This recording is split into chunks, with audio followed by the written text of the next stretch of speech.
Fund എങ്ങനെ raise ചെയ്യാമെന്ന് പല ബിസിനസ് ഓണേഴ്സും സ്റ്റാർട്ടപ്പ് ഫൗണ്ടേഴ്സും ചോദിക്കാറുണ്ട്. അപ്പോൾ ഇന്നത്തെ വീഡിയോയിൽ ഫണ്ട് എങ്ങനെ റേസ് ചെയ്യാമെന്ന് ക്ലിയർ ആയിട്ട് പറയുന്നുണ്ട്. അവസാനം വരെ വീഡിയോ സ്കിപ്പ് ചെയ്യാതെ കാണാം. സത്യത്തിൽ പ്രബുദ്ധ മലയാളിൻ്റെ അടുത്തുനിന്ന് ഫണ്ട് റേസ് ചെയ്യുക എന്ന് പറയുന്നത് അത്ര വലിയ ടാസ്ക് ഒന്നുമല്ല. അത് നിങ്ങൾക്ക് മനസ്സിലാവാൻ കേരളത്തിൽ നടന്നുകൊണ്ടിരിക്കുന്ന ഇൻവെസ്റ്റ്മെന്റ് സ്കാമുകളെ കുറിച്ചൊന്ന് മനസ്സിലാക്കിയാൽ മതി. ഓൺലൈൻ ട്രേഡിങ്ങിന്റെ പേരിൽ ഇൻവെസ്റ്റ്മെന്റ് സ്വീകരിക്കുന്നുണ്ട്, സൂപ്പർ മാർക്കറ്റ് ചെയിൻ എന്ന് പറഞ്ഞിട്ട് സ്വീകരിക്കുന്നുണ്ട്, മണി ചെയിനിന്റെ പേരിൽ നടക്കുന്നുണ്ട്, ചിട്ടകളുടെ പേരിൽ നടക്കുന്നുണ്ട്. ഇങ്ങനെ വിവിധങ്ങളായ ഇൻവെസ്റ്റ്മെന്റ് സ്കാമുകൾ കേരളത്തിൽ നടക്കുന്നുണ്ട്. കഴിഞ്ഞ ഒരു വർഷത്തിൽ മാത്രം ഇതേപോലെ പ്രബുദ്ധ മലയാളി ഇൻവെസ്റ്റ് ചെയ്ത് കളഞ്ഞത് 200 കോടി രൂപയോളാണ്. അതുകൊണ്ട് തന്നെ കേരളത്തിൽ നിന്ന് പ്രബുദ്ധ മലയാളിയുടെ അടുത്തുനിന്ന് ഇൻവെസ്റ്റ്മെന്റ് കളക്ട് ചെയ്യുക എന്ന് പറയുന്നത് അത്ര വലിയ ടാസ്ക്കാണ് എന്നൊന്നും ഒരിക്കലും പറയരുത്. അപ്പോൾ പ്രബുദ്ധ മലയാളിൻ്റെ അടുത്തുനിന്ന് എങ്ങനെ ഇൻവെസ്റ്റ്മെന്റ് കളക്ട് ചെയ്യാമെന്ന് ഒരു 6 സ്റ്റെപ്പിൽ ഞാൻ പറഞ്ഞുതരാം.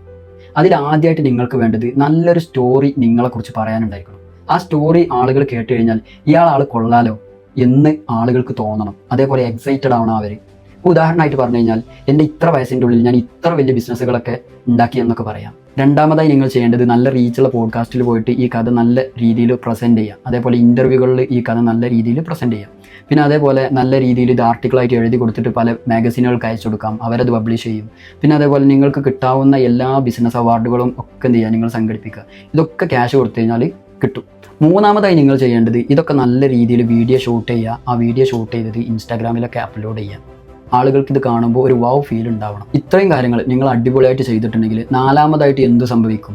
നിങ്ങളെ പല ഇൻസ്റ്റിറ്റ്യൂട്ടുകൾ, ഓർഗനൈസേഷനുകൾ, കമ്മ്യൂണിറ്റികളൊക്കെ ഗസ്റ്റ് ടോക്കിന് വേണ്ടി വിളിക്കും. ആ വിളിക്കുന്ന സമയത്ത് നല്ല അടിപൊളിയായിട്ട് ഡ്രസ്സൊക്കെ ധരിച്ച് അതേപോലെ ഒരു ലക്ഷറി കാറൊക്കെ സംഘടിപ്പിച്ച് നിങ്ങൾ പോവുക.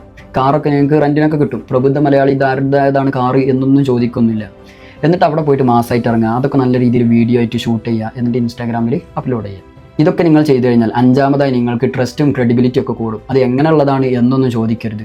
നിങ്ങൾക്ക് ഒരുപാട് ഫാൻസ് ഉണ്ടാവും. അതേപോലെ DM-ൽ ഒരുപാട് മെസ്സേജസ് വരും, ഒരുപാട് കോളൊക്കെ വരും. ഇതൊക്കെ വർക്കൗട്ടായി കഴിഞ്ഞാൽ നിങ്ങൾ ആറാമതായിട്ട് ചെയ്യേണ്ടത് ഞാനൊരു പുതിയ പ്രോജക്റ്റ് തുടങ്ങുന്നുണ്ടെന്ന് പറഞ്ഞിട്ട് അനൗൺസ് ചെയ്യുക. എന്നിട്ട് അതിലേക്ക് ഇൻവെസ്റ്റ്മെൻറ്റ് ഓപ്ഷനും കൂടി കൊടുക്കുക.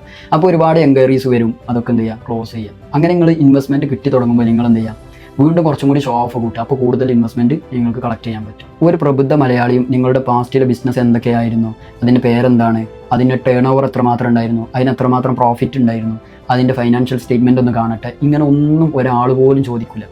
അവരാകെ നോക്കുക നിങ്ങളുടെ കയ്യിലുള്ള വണ്ടി ഏതാണ്, നിങ്ങളുടെ ഫോൺ ഏതാണ്, നിങ്ങളുടെ ഡ്രസ്സിങ് എങ്ങനെയാണ്, നിങ്ങളുടെ ഇൻസ്റ്റാഗ്രാമിലുള്ള ഷോപ്പുകൾ എങ്ങനെയാണ്. ഇതൊക്കെ മാത്രമേ അവർ നോക്കുള്ളൂ. അല്ലാതെ ആ ബിസിനസ് ഐഡിയ ഇവിടെ വർക്കൗട്ട് ആവും, അതിന് ഇത്രമാത്രം സാധ്യതകളുണ്ട്, ഇത്രമാത്രം വയബിലിറ്റി അതിനുണ്ടോ, ആ ഒരു ബിസിനസ് ഐഡിയ ഇവിടെ നടപ്പിലാക്കാൻ വേണ്ടി ഇത്രമാത്രം ഇൻവെസ്റ്റ്മെൻറ്റ് ശരിക്കും അതിന് ആവശ്യമുണ്ടോ, ഇങ്ങനെയൊന്നും ഒരു പ്രബുദ്ധ മലയാളിയും ചിന്തിക്കില്ല.